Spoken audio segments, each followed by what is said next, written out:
Sunod-sunod ng pinailawan sa iba't ibang bahagi ng bansa ang kanilang mga disenyo ng Christmas tree bilang paghahanda at pagdiriwang ngayong Pasko. Atin yung silipin sa report ni Vel Custodio.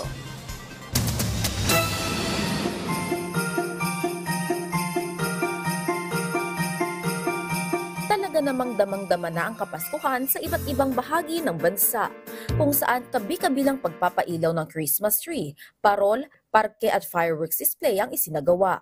Tulad sa bayan ng Pamplona, Cagayan, na pinailawan na sa lungsod ng kanilang Christmas tree na sinabayan pa ng makukulay na fireworks. May matatagpuan din sa lugar na theme park na maaaring pasyalan ng mga turista at residente. Naging makulay ang munisipyo ng Balanga, Bataan matapos pailawan ng daang libong Christmas lights, kung saan kinagiliwan ng mga residente ang napakaganda at malana sa ibang bansang vibes na dekorasyon sa kanilang plaza. Nagpamalas naman ng talento ang persons deprived of liberty sa Caraga region matapos magsagawa ang BJMP na paligsahan para sa paggawa ng parol. Dito makikita ang gawang kamay at pinagsikapang gawin ng mga PDL na parol para sa maningning na Pasko. Ayon sa BJMP, nagpapakita lamang ito ng pag-asa at handang pagbabago sa sarili. Sa Camiguin naman, pinailawan na ang higanting Christmas tree sa kanilang sports complex.